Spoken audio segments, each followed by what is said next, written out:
Құрметті оқырмандар, арнама қош келдіңіз. Лүпіл басып, арнама тіркеліп, қолдап кетіңіз. Баршаңызға бақыт тілеймін. Анаңа ауыр сөз айтпа, ағайын алтау болса да, анаң біреу. Анаң бір қолмен ұрса да, бір қолмен аялайды.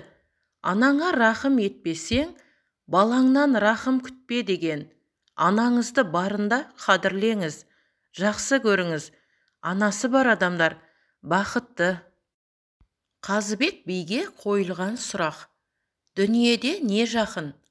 Тату болса ағайын жақын, ақылшы болса апайың жақын, бауырмал болса інің жақын, инабатты болса келінің жақын. Алдыңа тартқан адал асың, қимас жақын қарындасың. Өз үйіңде өмір сүрсең, өз төсегіңде ұйықтасаң, өз ыдысыңмен тамақ ішіп, жақындарың аман жүрсе, терезе сыртынан айналаңнан үнемі тыныш екенін байқағаның, міне бұл нағыз бақыт мекенің, Аллаға сансыз шүкір етемін. Үлкендердің батасы жабылған есіктерді ашып, сөнген шырақты қайта жағады. Жер бетінде ата-ананың разылығы, олардың аппақ таза ниеті шешпейтін мәселе жоқ.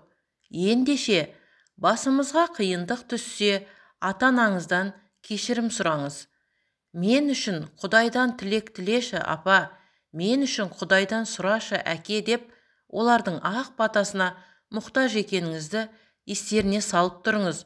Және өзіңіз де тамыры жоқ ағаштың гүлдемейтіні секілді, ата-ананың разылығын алмай, жеңіске жете алмайтыныңызды есіңізден шығармаңыз.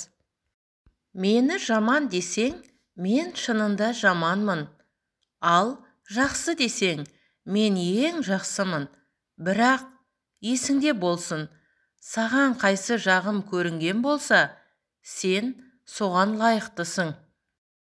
Денсаулықты ойласаңыз, өзгеден көрген дөрекілікті ұмытыңыз. Жадырап жүргіңіз келсе, өзгеден көрген жақсылықты еш ұмытпаңыз. Оған дұға жасауды жалғастырыңыз.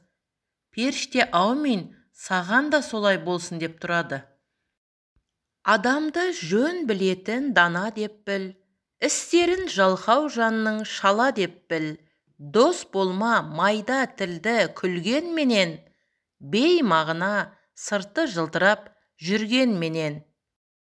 Білімдіден шыққан сөз талаптыға болсын кез, нұрын, сырын көруге көкірегінде болсын көз. Адам баласы мына өмірде екі адамнан сақ болу керек екен. Оның бірі саған күні түскенде әкелеп, көкелеп, шаруасы біткен соң сені іздемес түгіл саған сәлем беруге де жарамай қалатын хамелеон адамдар. Екіншісі, сөзі басқа, істейтін ісі басқа, екі жүзді аферистер. Ондай адамдар сенің бетіңе әкем көкем деп отырады да, ту сыртыңнан пышақ ұрып, ғайбаттап, қара жерге тығып отырады. Ащы болса да шындық. Біздің өмірімізде ондай адамдар көптеп кездеседі. Бетіңе күле қарағанның бәрі дос емес демекші, дос пен дұшпанды танудан қателеспей жүрген дұрысау деп есептеймін. Керек кезде адамдар мақтайды екен, керек емес кезде даттайды екен. Қарап тұрсам сыртынан адамдардың ешқашанда ештеңе жақпайды екен. Бақыттың білесің бе сыры неде?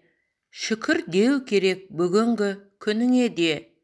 Осы күнге жете алмай жүргендер бар, көп адамдар түсінбейді бұны неге.